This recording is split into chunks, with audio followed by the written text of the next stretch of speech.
naka-order na rin kami na lumpia. Try natin. Ikaw lang. Pwede.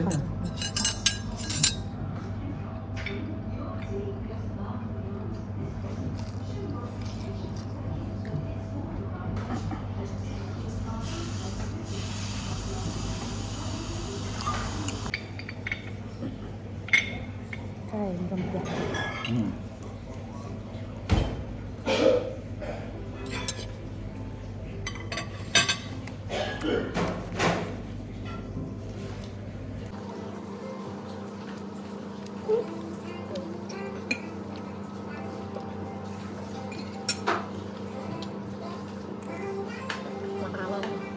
Yan pala, ito.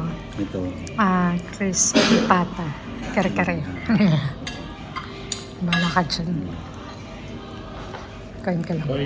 Thank you! Yan. So, yun. Kain siya, oh. So, kaya mo yan. Sa taas ka muna.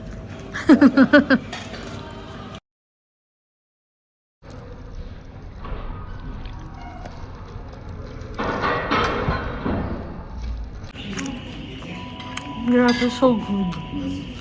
Sarap na.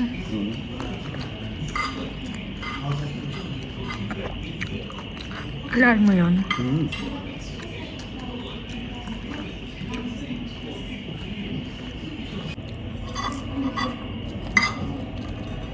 So good. Kailangan mo naman ng Lamot. Kaya nga, huwag mo paalala mo sa akin. Kasi kagabi nakalimutan ka na. kanin pa. May kanin mo ako. Yan ba ang pangasang kanin? Gusto mo pa? Hindi na. Ikaw. Hindi lang. 2 pieces. Ano? Hindi na natin. Thanks. Prawn soup. So good. Bisog. Masarap niya.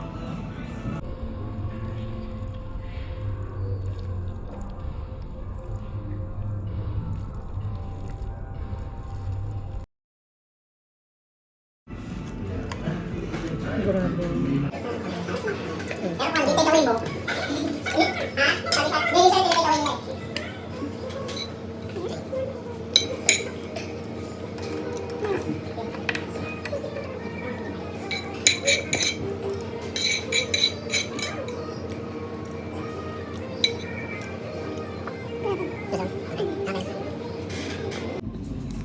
Grabe, simot na simot.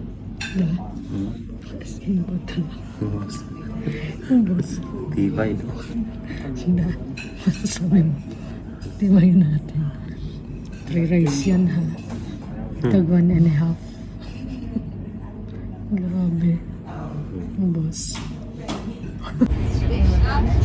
So,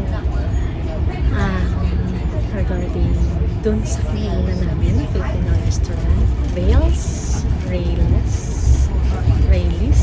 Diner. So, hindi namin alam. Nakalimutan namin tanongin kung paano bigkas. Pero parang narinig ko kanina, Raylis. Sa Raylis Diner. So, okay naman. Masarap. Sobrang sarap. Solid naman. Ngayon, I like the really kare-kare. Crispy pata, kare-kare. Masarap siya na. Even the chicken barbecue. Yung in-order ng birthday. So, we'll give it 10 out of 10. Or pwedeng 100. 100 over 10. We support Pinoy restaurants. So if you want to go to Belfast, Filipino restaurant. Just So give it a try. malapit lang ako. Sa tapat lang siya ng Maldron Hotel. Malapit lang siya. Shiropa. Sa likod na siya. Likod. Kasi ang pinakaharap niya is ang harap niya talaga is Maldron